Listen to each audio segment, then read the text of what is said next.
Yeah, come on up. Come on up. You gonna join us? Just come on around here. Good evening.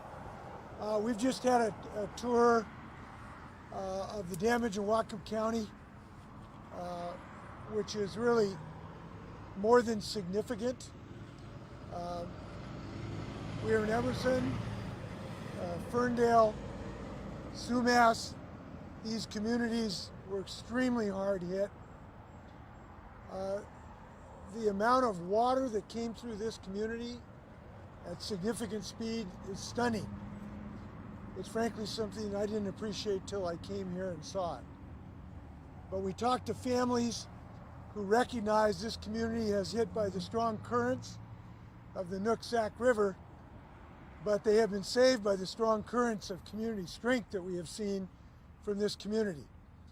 I have seen folks who were rescued in front end loader buckets, folks who were rescued by fast water rescue personnel who sat on tops of their cars for 5 hours. We've had a very unfortunate loss of one life, but frankly it's extremely good fortune that there has not been more loss of life in this community. And that has been a fortunate result because of the strength of character and the can-do spirit of people who helped their neighbors here, of search and rescue personnel, of fire department personnel, police personnel, and emergency services. It's an extraordinary effort that I've witnessed here. The damage is significant. We think early estimates that as many or more than 500 homes have had significant damage. And of course, we are going to be aggressive in our efforts to obtain federal assistance for these homeowners and business owners. It will be some period of time whether that can be obtained or not. We will be very assertive, and I'm very appreciative of the local leaders, the mayors, Mayor Hanson's here, and Sapal's here, who are already assessing the damage. They've been very creative. In fact, they have some of our teachers and educators already out going door to door to seek damage assessments. And we will be compiling those damage assessments, and we'll seek assistance if we can make a reasonable case to have individualized assistance from the federal government. But we won't have answers for that for some period of time. A comment going forward, we are in a permanent state of attack in our state by the forces of climate change. We saw it from the heat dome that hurt our farmers in eastern Washington. We saw temperatures and drought that caused massive forest fires in the Methow Valley. And we have to realize that we're going to face decades of increased floods in our state of Washington. This is one flood of unfortunately many that we will be experiencing. And all of us are going to have to band together to become as resilient as possible facing the increased flood threats that we will be facing. I just talked to a homeowner who got just finished rebuilding their homes who were hit in the 2020 floods, and just finished that, and now they recognize they're probably not going to be able to keep their home given the recurrent floods that they're experiencing. Fortunately, I want to thank President Biden and the Congress that just finished an infrastructure bill that will have hundreds of millions of dollars available to help rebuild some of our roads to make them more resilient, to rebuild some of our sewer and water systems so that they can accommodate these future floods and events that we're suffering. But we're all going to have to work together to deal with this increasing threat that we are seeing. So with that, I'm happy, the Mayor of Scanford, would you like to say anything, Mayor, about your town? Thank you. You're good? Yep. Representative Rule, you want to say anything? Sure. A chance? Hello, everybody. Thank you for being here. I want to first thank the governor for being here for our community. I also want to make sure that we acknowledge the community volunteers and our first responders. They have been the true heroes up front. They have been out there rescuing people, hanging off of front loaders, and really day and night. So thank you all so much for coming together like the community that we know that we are in Whatcom County, looking after our neighbors and taking care of one another. Good evening, everybody. We are thankful to the governor and the resources offered to us and his staff people who've been here today to personally come and see and meet with some of the victims of these floods, as well as that this effort's going to be for a few months. It's not only a couple of days, and we look forward to work with the state to make good for our people, people who have suffered this damage, that we are able to help them in time. Thank you very much. Thanks, Snowball.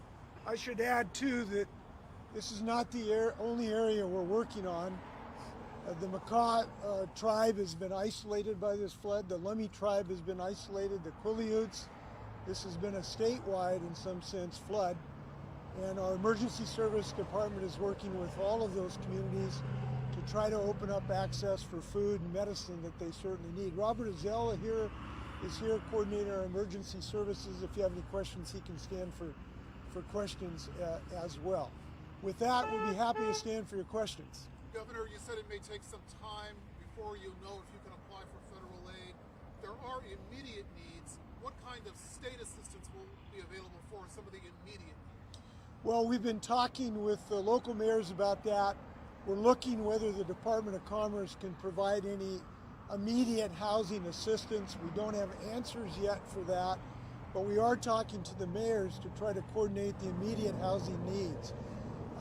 We still have dozens of people in shelters. The shelters are in fairly decent shape at the moment, but we will be asking whether there is some federal assistance for housing, because housing is of short supply here in this community, and therefore we're going to scrub every particular asset. We need it as soon as possible for these families. Now there is also, I should add, people, their contributions are welcome. There is a community organization that's already raised about $200,000, I believe, and we'll make that available for people who can chip in to help these families. Anything to help businesses get going? Well, yes, and we hope there are two pools of money federally. One is for individualized assistance, one is for businesses. And we have had some success getting loans for hard-hit businesses.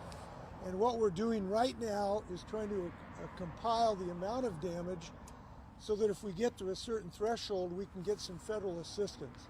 And we're going to do that as fast as humanly possible. But this is something that takes some time, and we just need to compile that information. Do you have data yet on how bad this flood was? I mean, is it the worst ever, the highest ever, one of the top three? So I'm told that this did top all-time flood levels in certain locations, and it came on very fast, and frankly it exceeded some of the modeling. So the water came up and exceeded what the models predicted. That's one of the reasons we had the level of damage that we had. I know we're going to go back and look at our modeling to see if there's anything to be learned from this experience, but I got to tell you, you can't understand this unless you've seen it. I was with the Cunningham family it was a family that just had fixed their house from the 2020 flood. And you look at it, and there was acres and acres and acres. It was all river. This was not a pool of water. It was acres of moving water at maybe 4 to 6 knots. People were in the middle of a river that was a berry field the day before. And until you really see that, you don't understand how devastating this flood can be. And that's why all of us are going to have to band together to figure out how to make these communities more resilient. How do we build up our roads so that they can survive these floods? How do we have sewer and water systems that aren't taken out, like some of these sewer plants were taken out? This is something that's going to be the challenge for years to come. Now, we are hoping that our legislature actually can act on a transportation bill this year, in part to answer the need of these communities. And we're looking forward to the infrastructure dollars coming from the infrastructure bill from Congress. There are several pools of money in that bill with hundreds of millions of dollars that are targeted to help communities like this to become more resilient. We're going to look forward to some of that money coming right here. Governor, how does this flooding today compare to the recent flood back in 1990. $21 million worth of damage. I don't know the answer. It's too early to answer that. But when you have over 500 probably homes that have had substantial damage, it's going to be very significant. We know that. And the one thing I'll ask everyone who has suffered damage, compile records about your damage, give it to your city. The city will then put it in the pool, and the more dollars that we can compile, the more likely it is that we can get federal assistance, particularly for individualized assistance for individualized homeowners. That's very important. So if you've got $1 damage, tell your mayor about it. Very important. When I talked to you about, you talked about it earlier, the climate change. If you could just comment on 2021 has been a wild year across the state in extremes. Can you just talk a little bit about that? Well, the point I was making is you can run from climate change, but you can't hide. It'll get you. Our wheat crop was down maybe 20%. Our wine grapes had smoke damage from the fires. We had a heat dome where dozens of people lost their lives because of just heat stress. People in the Methow Valley had the worst air quality in the world last summer because of the forest fires. And now here we are in Whatcom County and in the Macaw Reservation on the Olympic Peninsula with unprecedented floods. This is a phenomenon that we have to grapple with. And we have to band together to help each other to become a more resilient community and fight the source of climate change, which is pollution. So we got to recognize that's a reality we're going to have to work on in the years to come. Anything else? Other questions? Senator Shumay, is she here yet? I don't think so. Not yet, no. We were joined by Senator Shumay, who I know is going to work in the legislature to handle these problems. With that, be well. Stay dry. Thank you.